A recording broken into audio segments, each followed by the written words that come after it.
हिंदी के 75 वर्षों की यात्रा के ऊपर व्याख्यान के लिए सादर आमंत्रित करता हूँ प्रोफेसर जितेंद्र श्रीवास्तव जी, भारतीय मानक ब्यूरो का हार्दिक स्वागत करता है प्रोफेसर जितेंद्र श्रीवास्तव जी। बहुत बहुत धन्यवाद यादव जी। आज की इस संगोष्ठी में या कार्यशाला में, जो भी कहें इसे, उपस्थित अपर महानिदेशक महोदया, उप महानिदेशक महोदय और किन्हीं कारणों से शायद उपस्थित नहीं हो पाए हैं आदरणीय श्री प्रमोद कुमार तिवारी जी, विनोद जी, उपस्थित देवियों, सज्जनों और मित्रों, बहुत अच्छा लग रहा है। मैं आरंभ से आपसे जुड़ गया था और बालेंदु जी को भी मैंने सुना और आप सबको भी मैं सुन रहा था और बहुत अच्छा लग रहा है कि एक गहरा लगाव जो है वो भाषा के प्रति, हिंदी के प्रति आप सबके मन में है। ये बहुत अच्छी चीज है। मैं बार बार ये कहता हूँ, आज आपके बीच भी दोहराना चाहता हूँ कि हिंदी स्वाधीन चेतना की भाषा है। जिस हिंदी का हम आचरण कर रहे हैं, जिस हिंदी में मैं अभी बोल रहा हूं और आप सब बोल रहे हैं, इस हिंदी का विकास स्वाधीनता आंदोलन के दौरान हुआ था। खड़ी बोली में जिस हिंदी का वैभव है, इसका विकास स्वाधीनता आंदोलन के बीच में हुआ था और यह लोगों के बीच स्वाधीनता की चेतना को पैदा करने वाली भाषा के रूप में हमारे बीच आई थी।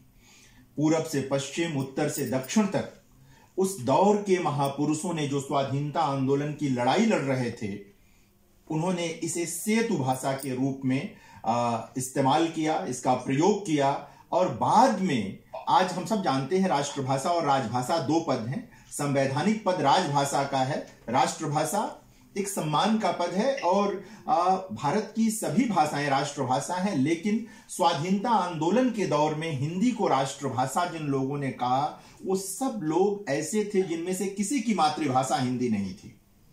स्वामी दयानंद सरस्वती, महात्मा गांधी, चक्रवर्ती राजगोपालाचारी, महर्षि देवेंद्र नाथ ठाकुर, कोई भी ऐसा नहीं था इनमें से, और भी दर्जनों लोग जिन्होंने हिंदी का पक्ष लिया और यह माना कि स्वाधीनता आंदोलन की लड़ाई की भाषा, उसमें जो सेतु भाषा है वो हिंदी हो सकती है।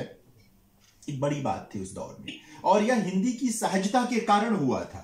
हिंदी बहुत सहज थी अपने संप्रेषण में, अपनी बोलचाल में, अपनी अभिव्यक्ति में, तब भी थी और आज भी है।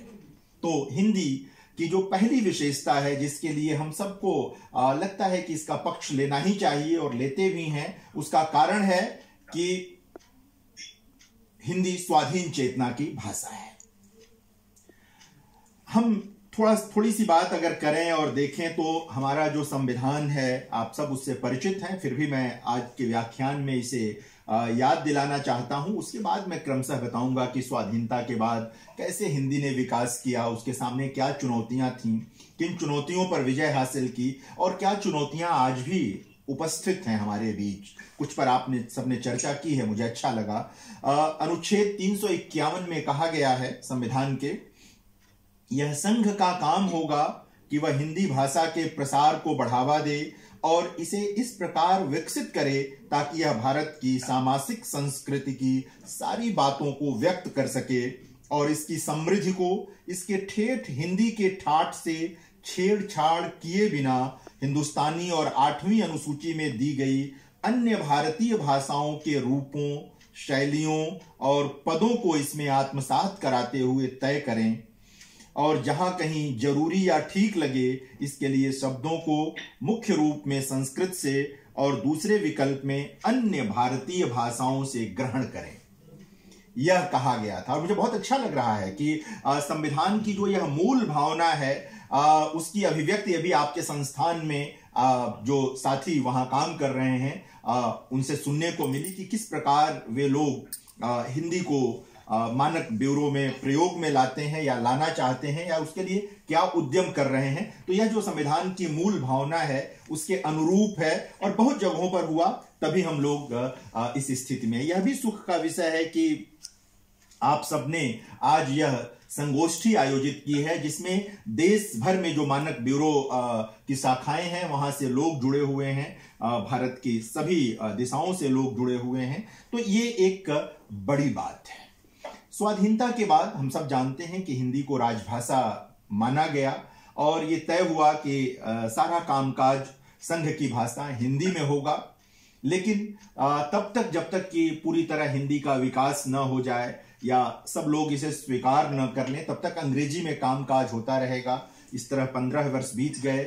1965 में भी ये स्थिति नहीं बन पाई। हम सब जानते हैं अंग्रेजी में आज भी काम हो रहा है, मुख्य रूप से काम हो रहा है। और जाहिर है कि यही कारण है कि हम लोगों को इस तरह की कार्यशालाओं की जरूरत पड़ रही है, इस तरह की बातचीत की जरूरत पड़ रही है। लेकिन एक सामाजिक संस्कृति वाले देश में, एक बहुभाषी देश में इस तरह की चीजें हो सकती हैं। इसे नकारात्मक रूप में नहीं लेना चाहिए। हम जहां तक पहुंचे हैं, जिस हद तक पहुंचे हैं, उसे सकारात्मक रूप में ग्रहण करना चाहिए। हिंदी को स्वीकार किया है भारतवर्ष में चारों तरफ लोगों ने, यह एक सकारात्मक चीज है। और जो कुछ पहलू हैं उनको किनारे करेंगे तभी हम आगे बढ़ पाएंगे। अगर हम सिर्फ नकारात्मक बिंदुओं पर बात करते रहेंगे तो हम आगे नहीं बढ़ सकते हैं। हमें पक्ष के बिंदुओं पर विचार करना है और उन चुनौतियों पर विचार करना है जिनसे चीजें बढ़ती चली जाएंगी। एक दृष्टांत मैं अक्सर देता हूं लोगों को कि अंग्रेजी के हम विरोधी कभी नहीं रहे। जब हम हिंदी की बात करते हैं तो यह कतई नहीं मानना चाहिए कि हम अंग्रेजी का विरोध कर रहे हैं। हम भारतीय भाषाओं का पक्ष ले रहे होते हैं। हम हिंदी और भारतीय भाषाओं का पक्ष ले रहे होते हैं। और अब जबकि पूर्वोत्तर में अंग्रेजी राजभाषा हो चुकी है कुछ राज्यों की, तब हम अंग्रेजी का विरोध कैसे कर सकते हैं? वे हमारे अपने लोग हैं जो पूर्वोत्तर में हैं, उन्होंने उसे स्वीकार कर लिया है। लेकिन मुख्य रूप से हम सब जानते हैं कि चूंकि संघ की भाषा के रूप में हिंदी को स्वीकार किया गया है हमारे संविधान में, इसलिए इसमें कामकाज को कैसे बढ़ावा दिया जाए और कैसे ये अंग्रेजी के साथ साथ मुख्य भूमिका में आए, इस पर विचार करना जरूरी है। और लगातार हुआ। हम सब जानते हैं कि भारत सरकार ने इसके लिए केंद्रीय हिंदी निदेशालय का गठन किया, केंद्रीय हिंदी संस्थान का गठन किया।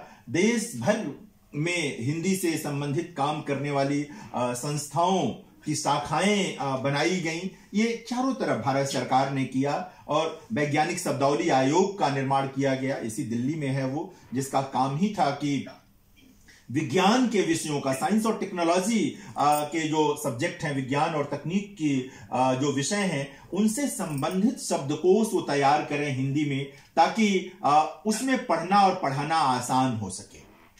उत्तर प्रदेश जैसे राज्यों में, राजस्थान जैसे राज्यों में, कई राज्यों में, मध्य प्रदेश जैसे राज्यों में, बिहार जैसे राज्यों में यह हुआ भी कि आरंभिक पढ़ाई हिंदी माध्यम में होने लगी। विज्ञान और गणित की किताबें भी हिंदी माध्यम में आईं। लेकिन क्योंकि अखिल भारतीय स्वरूप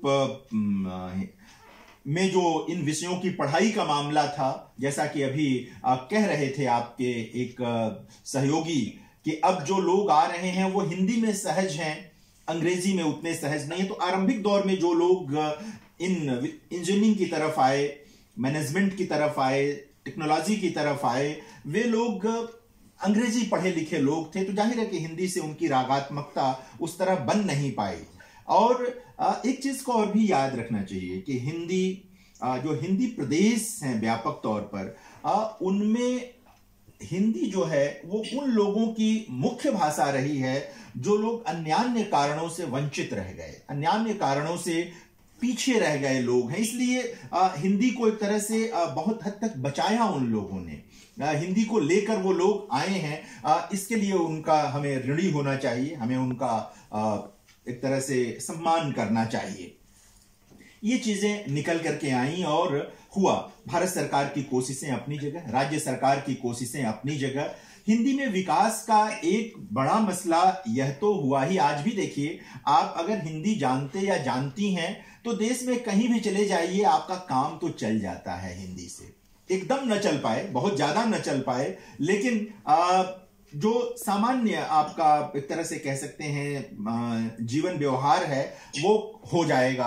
आप दक्षिण में भी चले जाएं तो हो जाएगा। यहां तक कि चेन्नई जैसे शहर में चले जाएं, मदुरई जैसे शहर में चले जाएं, जहां हिंदी का बहुत कम मामला है, वहां पर भी थोड़ा बहुत काम चल जाता है एकदम, क्योंकि जो लोग वहां सामान्य जीवन जी रहे लोग हैं, जिनसे आपको रूबरू होना होता है, वे लोग भी अंग्रेजी नहीं जानते, वो तमिल जानते हैं, वहां की भाषा जानते हैं, अधिकतम वो आसपास के राज्यों की भाषा जानते हैं, अगर बॉर्डर से जुड़े हुए राज्य हैं दक्षिण के।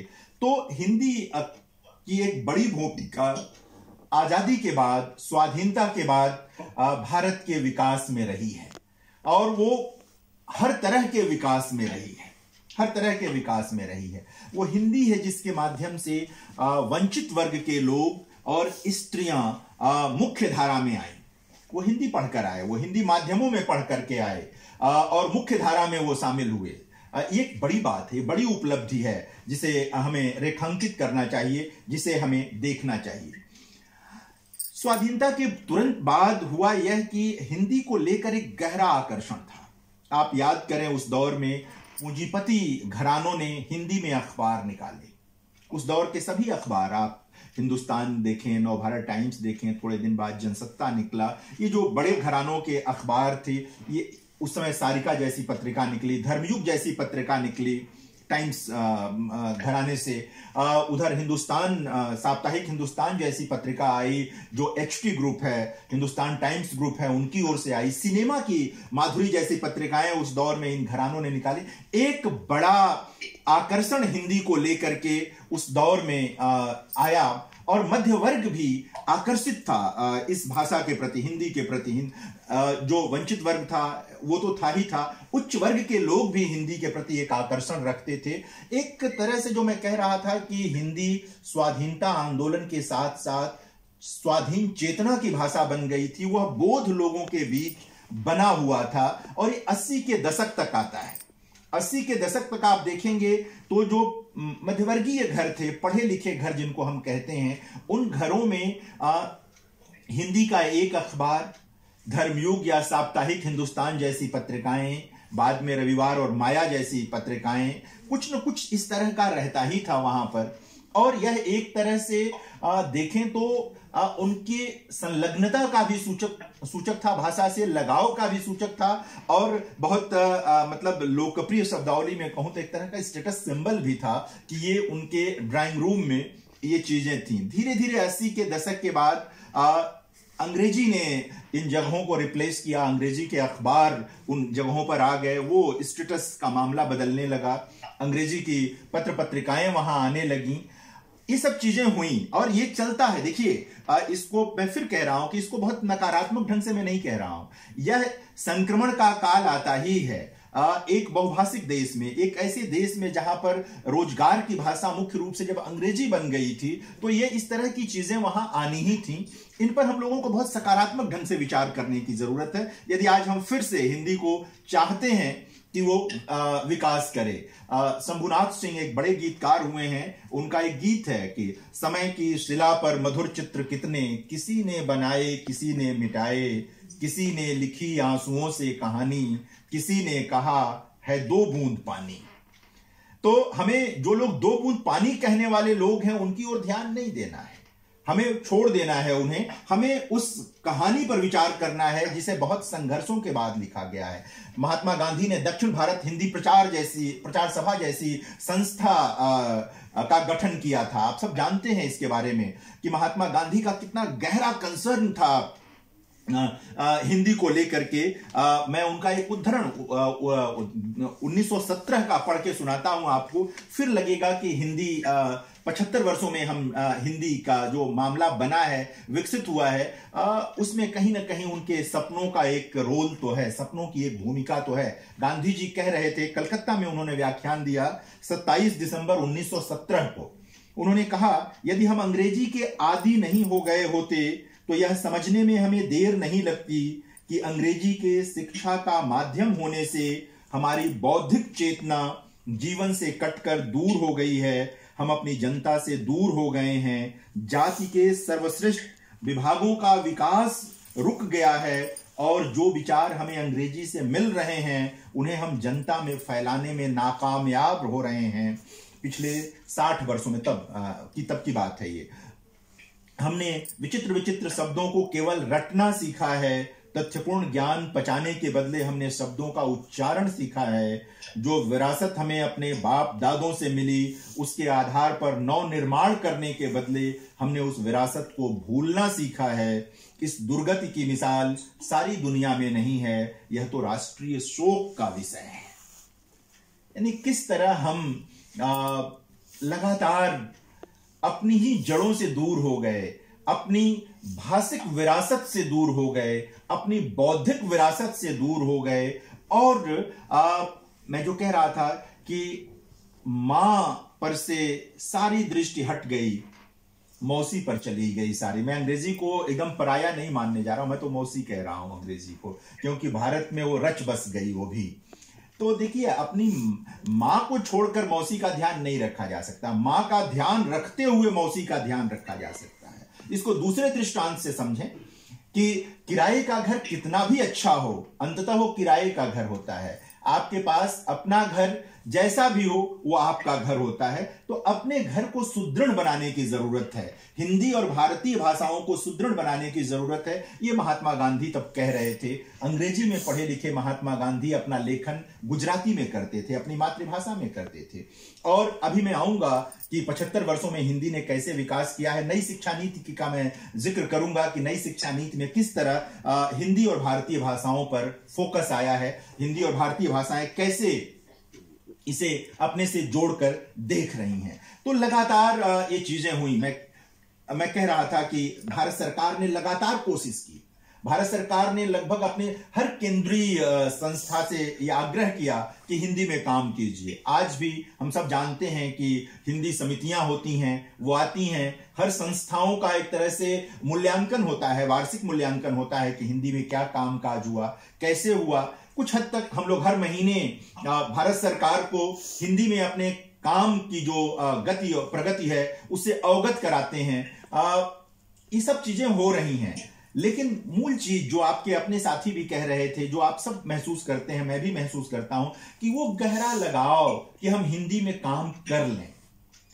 हम अक्सर होता यह है कि हिंदी में आए पत्रों का जवाब भी अंग्रेजी में जाता है कई बार सरकारी कार्यालयों से।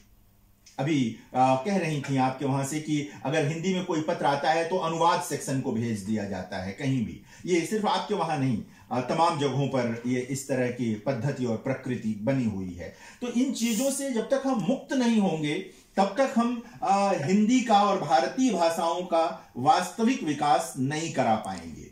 एक बात और भी, मैं आगे और कहां पहुंचे हैं कि सिर्फ साहित्य लिखने से कोई भाषा विकसित नहीं होती। यानी हिंदी हो, तमिल हो, तेलुगु हो, बांग्ला हो, मराठी हो, कोई भी, असमी हो, भारत की कोई भी भाषा हो, आप ये सोचें कि उसमें कविताएं हैं, कहानियां हैं, इसलिए वो एक विकसित भाषा हो गई, नहीं। जब तक ज्ञान विज्ञान की सामग्री उसमें नहीं होगी, जब तक ज्ञान विज्ञान की चर्चाएं उसमें नहीं होंगी, तब तक वह मुकम्मल भाषा नहीं बनती है। यही कारण था कि वैज्ञानिक शब्दावली आयोग का निर्माण भारत सरकार ने किया था कि शब्दकोश तैयार हो। अभी केंद्रीय हिंदी निदेशालय एक बड़ा काम कर रहा है कि वो भारत की भाषाओं का हिंदी के साथ हिंदी असमी शब्दकोश, हिंदी गुजराती शब्दकोश, हिंदी बांग्ला शब्दकोश इस तरह का तैयार कर रहा है और लंबे समय से काम कर रहा है। जरूरत है कि इन चीजों को हम हिंदी वाले भी स्वीकार करें और दूसरे लोग भी स्वीकार करें। एक बात और मैं कहूं, उच्चारण को लेकर के हम लोगों को बहुत प्रगतिशील होने की जरूरत है। अगर ऑस्ट्रेलियन अंग्रेजी हो सकती है, अमेरिकन अंग्रेजी हो सकती है, तो कई तरह की हिंदी भी हो सकती है। आप उच्चारण को लेकर के अगर लोगों को टोकेंगे और सोचेंगे कि ये खराब हिंदी बोल रहे हैं या बोल रही हैं, तो आप हिंदी का विकास नहीं कर पाएंगे। हिंदी को विकसित होने दें, तरह तरह के उच्चारणों में विकसित होने दें, इससे हिंदी का विकास होगा। हमारे अपने देश में कितने तरह की अंग्रेजी का उच्चारण है, आप कभी विचार करें। अलग अलग क्षेत्रों से आए लोग अलग अलग ढंग से उच्चारण करते हैं और हिंदी प्रदेशों के भीतर ही हिंदी का उच्चारण अलग अलग है। फिर इस पर फोकस करना कि उनका उच्चारण ठीक नहीं है। हिंदी एक जन सामान्य की भाषा है, उसे रहने दें उसी ढंग से और उसी ढंग से इसके विकास पर विचार करें, उसी ढंग से इसे कार्यालयों में भी लेकर आए, बहुत बड़े बड़े शब्द न बनाएं। महात्मा गांधी ये चाहते थे कि आम हिंदुस्तानी, इसीलिए हिंदुस्तानी वो कहते थे, आम हिंदुस्तानी जो हिंदी बोलता है जो भाषा प्रयोग करता है उसे ही हम कार्यालयों में भी प्रयोग में लाएं, ताकि लोग समझ जाएं। आप इस तरह के शब्द न बनाइए कि अनुवाद में जब वो शब्द आए तो लोग अंग्रेजी का शब्द ढूंढने लगे कि अंग्रेजी वाला ही ठीक है। ऐसे पिछले दिनों इस तरह के ढेर सारे अनुवाद सामने आते रहे हैं। प्रश्न पत्रों के अनुवादों के साथ यह होता रहा है कि वो किसी भी बड़ी परीक्षा का हो या छोटी परीक्षा का, कि लोग अक्सर अंग्रेजी वाला प्रश्न देखने लगते हैं। हिंदी का अनुवाद इस कदर होता है कि वो समझ में ही नहीं आता। जाहिर है कि उसे बोलचाल की ओर ले जाने की जरूरत है, सहजता की ओर ले जाने की जरूरत है। मेरे लिए भी ये बहुत आसान है कि मैं बहुत तत्सम शब्दों के साथ ये व्याख्यान संभव कर दूं। हमारी ट्रेनिंग है उसकी, लेकिन उसका कोई लाभ नहीं होगा। जो बात आप तक पहुंचेगी ही नहीं, उस बात को बोलने से क्या फायदा है। तो भाषा का आचरण, व्यवहार तो वह होना चाहिए जो कर सकें। मैं आपको एक कविता सुनाता हूं केदारनाथ सिंह की। जवाहरलाल नेहरू यूनिवर्सिटी में केदारनाथ सिंह को भारतीय ज्ञानपीठ का पुरस्कार मिला। भारतीय ज्ञानपीठ जो हमारे देश का सबसे बड़ा साहित्य का पुरस्कार है, और जवाहरलाल नेहरू विश्वविद्यालय में केदार जी लंबे समय तक प्रोफेसर रहे। एक कविता है उनकी, जेएनयू में हिंदी। मैं वो कविता पढ़ता हूं आपके लिए, और उसके बाद और पूरी कविता नहीं, थोड़ी सी कविता का थोड़ा सा अंश पढ़ता हूं, और देखें कि हमारा सपना तो ये नहीं था, गांधी जी का सपना तो ये नहीं था। गांधी जी का सपना तो था कि हिंदी और भारतीय भाषाएं हर जगह रहें। विद्वानों की इस बस्ती में जहां फूल भी एक सवाल है और भिक्षु भी एक शब्द, मैंने एक दिन देखा एक अधेड़ सा आदमी जिसके कंधे पर अंगोछा था और हाथ में एक गठरी। अंगोछा इस शब्द से लंबे समय बाद मेरा मिलना हुआ, वह भी जेएनयू में। वह परेशान सा आदमी शायद किसी घर का नंबर खोज रहा था, और मुझे लगा कई दरवाजों को खटखटा चुकने के बाद अब वह हो गया था निराश और लौट रहा था धीरे धीरे। ज्ञान की नगरी से उसका इस तरह जाना मुझे ऐसा लगा जैसे मेरी पीठ पर कुछ गिर रहा हो सपासप। कुछ देर मैंने उसका सामना किया, और जब रहा न गया चिल्लाया फूटकर, विद्वान लोगों दरवाजे खोलो, वह जा रहा है। कुछ पूछना चाहता है, कुछ जानना चाहता है वह, रोको उस अंगोछे वाले आदमी को रोको। और यह तो मैंने बाद में जाना, उसके चले जाने की काफी देर बाद, कि जिस समय मैं चिल्ला रहा था असल में मैं चुप था, जैसे सब चुप थे, और मेरी जगह यह मेरी हिंदी थी जो भरे परिसर में अकेली चिल्ला रही थी। मित्रों, हम लोग अब उस मकाम पर हैं, उस जगह हैं जहां हमें हिंदी को अकेले इस तरह चिल्लाने के लिए नहीं छोड़ना है। एक बड़ा विकास हिंदी का यह हुआ है कि पिछले 50 वर्षों में, 75 वर्ष पूरे गिनिए, और पिछले बचे हुए मतलब बाद के 50 वर्षों में जो बाजार विकसित हुआ है बड़ा सा, उस बाजार को हिंदी की बड़ी जरूरत रही है, और उस कारण रोजगार की बड़ी संभावनाएं हिंदी में आई हैं। वो टेलीविजन की दुनिया में आई हैं। सिनेमा ने तो हिंदी के साथ न्याय किया है, वहां उसने हिंदी का बहुत प्रचार प्रसार किया है। जो हिंदी सिनेमा है उसने, उसके अलावा जो टेलीविजन की दुनिया है, समाचारों की जो दुनिया है, समाचार पत्रों की जो दुनिया है, इंटरनेट की जो दुनिया है, यहां पर भी हिंदी का व्यापक प्रसार हुआ है। और ठीक कह रहे थे वालेंदु जी कि अब हिंदी को लिखना मुश्किल नहीं रहा।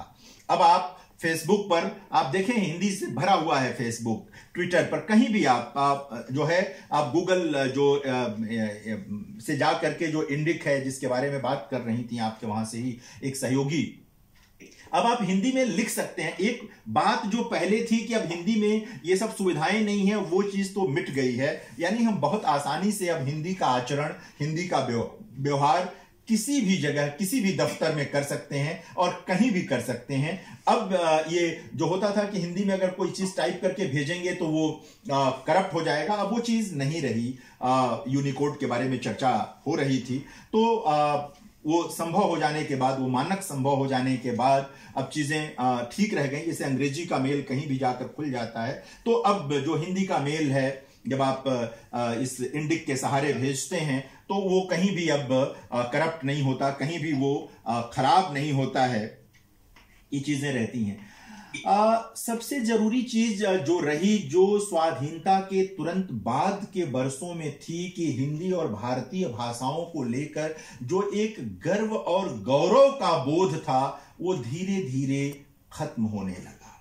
आप देखें, इसे मैं बहुत गंभीरता के साथ कह रहा हूं कि अक्सर आपने आसपास ये सुना होगा कि लोग अपने बच्चों की प्रशंसा जब करना चाहते हैं उसके भाषा बोध का, और ये कहते हैं कि उसे मतलब बहुत अच्छा है पढ़ने में, तो बताते हैं इस तरह से कि मेरा बच्चा जो है अंग्रेजी इसकी बहुत अच्छी है, मैथ्स भी इसका बहुत अच्छा है, और सब कुछ जो एसएसटी है वो भी बहुत, ये हिंदी में फेल हो जाता है या हो जाती है भाई। और ये वे लोग कहते हैं जो हिंदी प्रदेशों, जिनको हम हिंदी प्रदेश कहते हैं, उधर से आए लोग होते हैं।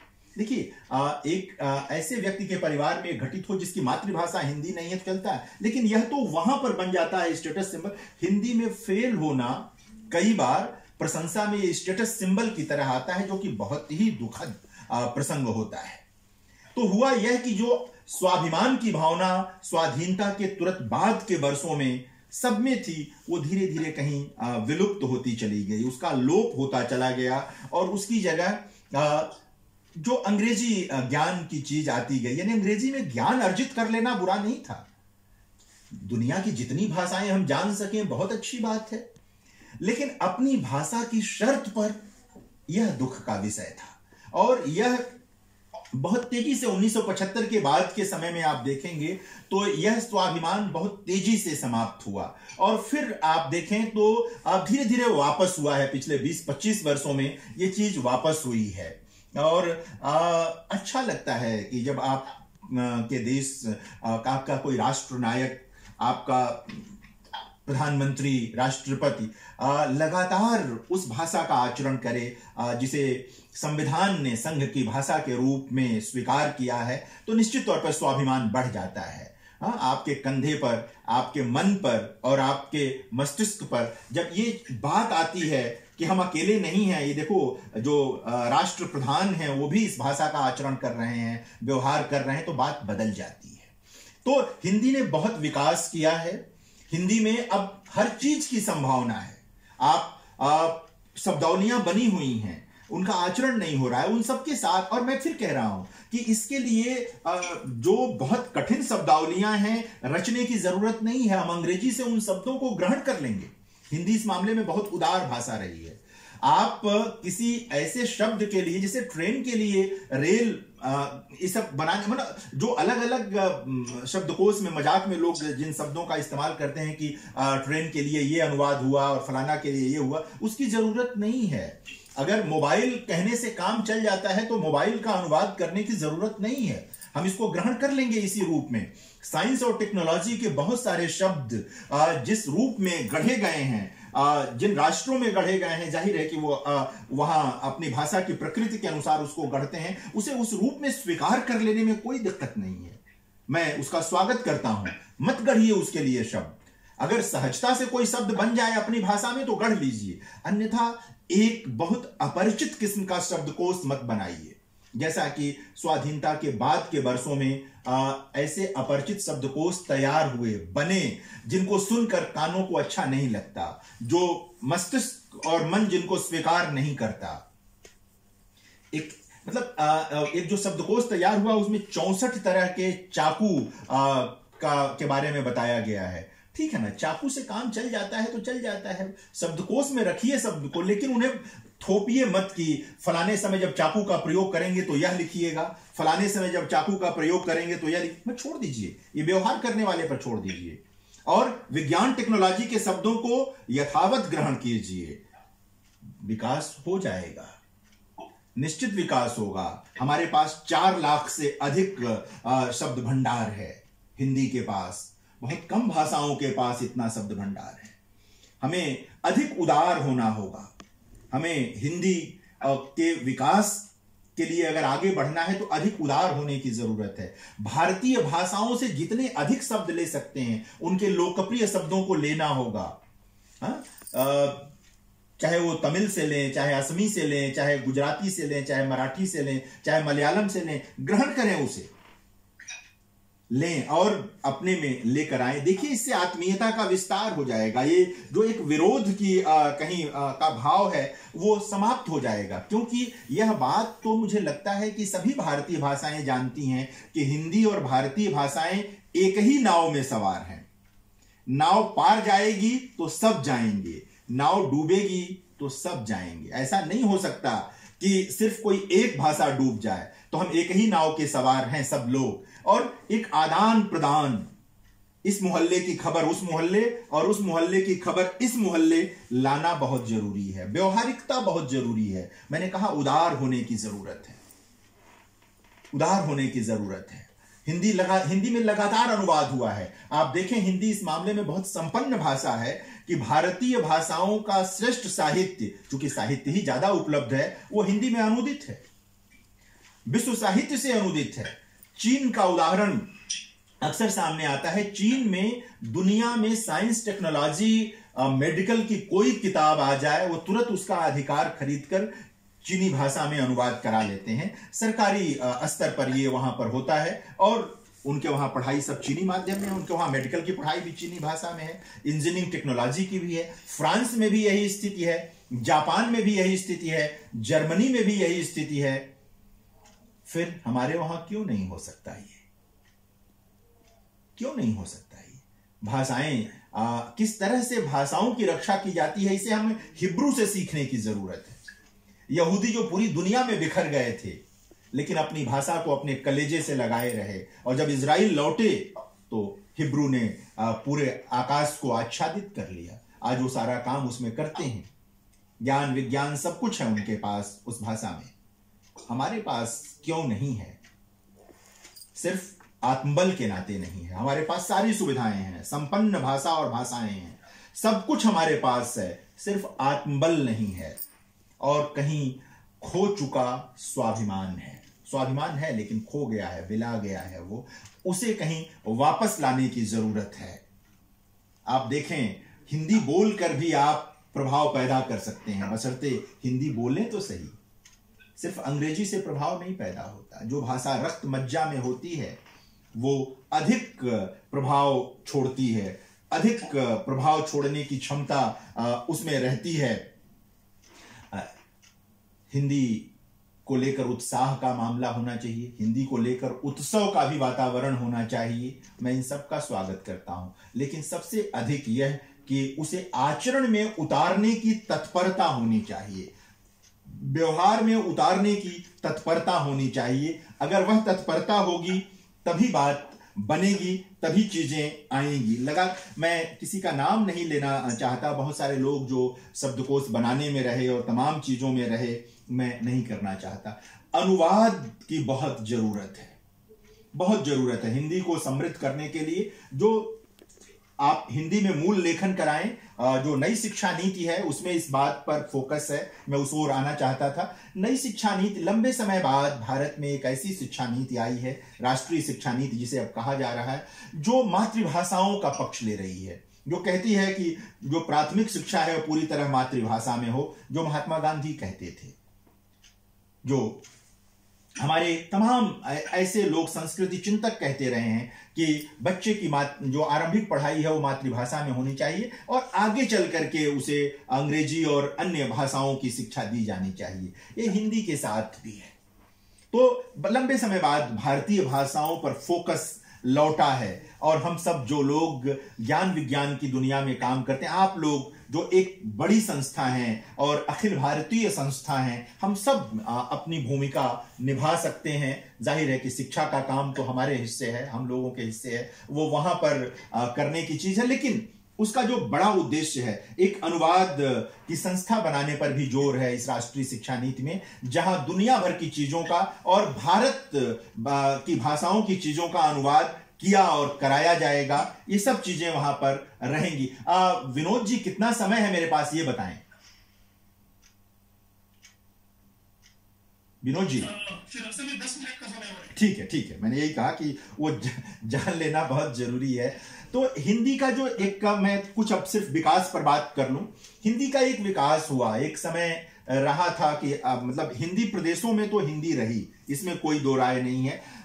जो हिंदी प्रदेश नहीं थे उन क्षेत्रों में भी मैंने देखा, अभी मैं पिछले दिनों चेन्नई में था, दक्षिण भारत हिंदी प्रचार सभा में ही था, और मैंने देखा कि वहां बड़ी संख्या में तमिलनाडु के लोग आए और वो लोग हिंदी में बात कर रहे थे, हिंदी के विकास पर बात कर रहे थे। तमिल के साथ हिंदी कह सकते हैं सहयोग की बात कर रहे थे, तो दूर बैठे लोग जो तमाम राजनीतिक बातें किया करते थे, मुझे वो मिथ्या लगा कि नहीं, संबंध के बहुत सारे बिंदु हो सकते हैं, मित्रता के बहुत सारे बिंदु हो सकते हैं, और वो हम लोगों को करने की जरूरत है, देखने की वहां पर जरूरत है, लगातार मतलब उस आत्मीयता के विस्तार की जरूरत है।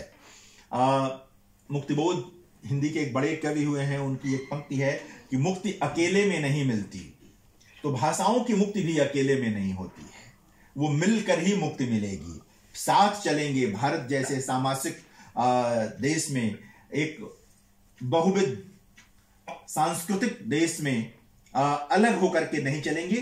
कुछ चीजें जहां पर अब हिंदी में रोजगार की संभावनाएं आई, जिनकी ओर मैंने संकेत किया, अभी देखें कि एक पूरा इलेक्ट्रॉनिक जो पत्रकारिता का दौर आ गया है।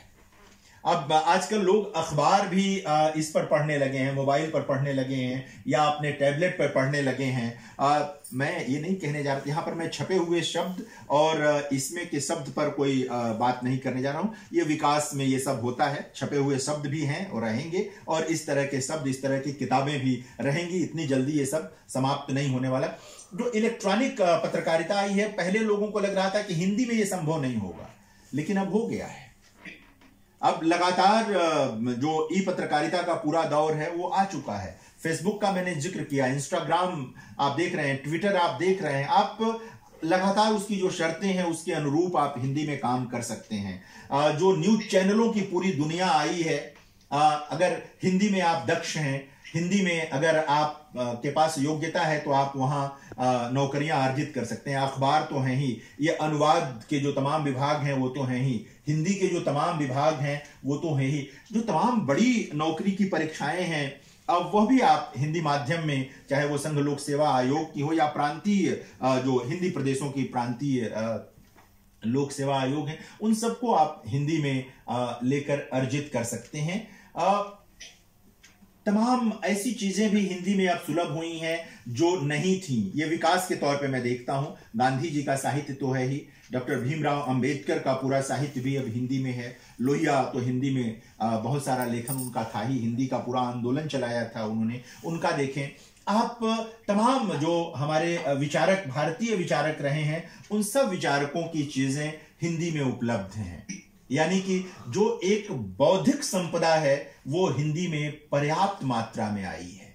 वो तमाम बड़े राजनेताओं की चीजें हिंदी में अब उपलब्ध हैं, अनुदित, या तो सीधे वो हिंदी में थी, संकलित हो गई हैं, या अनुदित होकर के आ गई हैं ना। दूसरी भाषाओं में, भारत की दूसरी भाषाओं में भी जो ऐसी चीजें थी वो अनुदित होकर आई हैं। यानी कि इन 75 वर्षों में हिंदी की बौद्धिक संपदा का विकास हुआ है। मैं कई पिछले दिनों देख रहा था, समाज विज्ञान की किताबें हिंदी में अब भरी हुई हैं, मूल रूप से लिखी हुई भी और अनुदित भी। पहले सोशल साइंस की किताबें, समाज विज्ञान की किताबें हिंदी में ढूंढे से नहीं मिलती थी, लेकिन आज की तारीख में आप बड़े से बड़े समाज विज्ञानी की जो किताब है वो हिंदी में पा सकते हैं।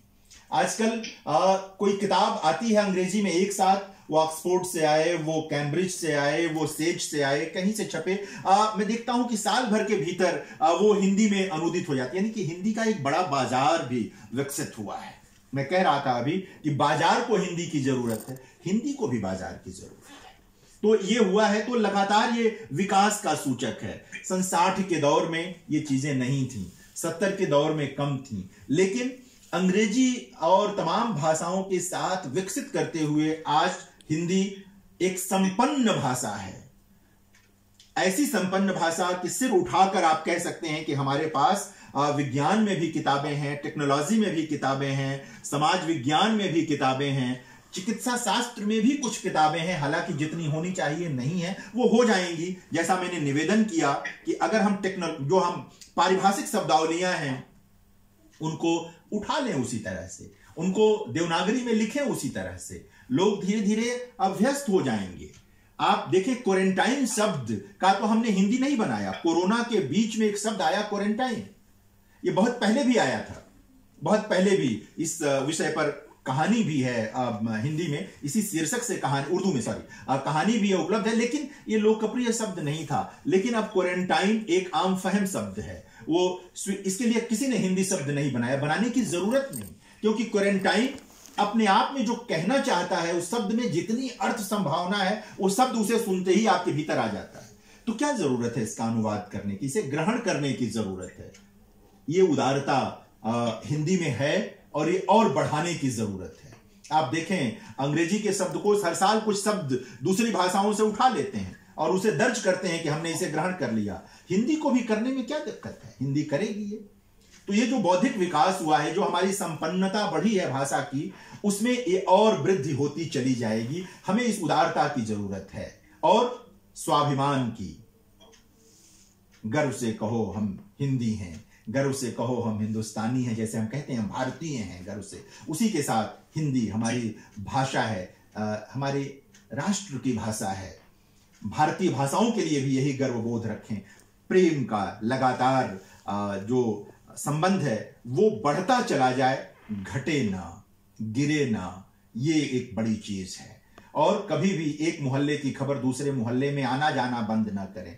एक संबंध हो क्या रहा है आजकल कि भारतीय भाषाओं की चीजें सीधे अंग्रेजी में अनुदित हो जाती हैं, वो हिंदी में नहीं आ पाती।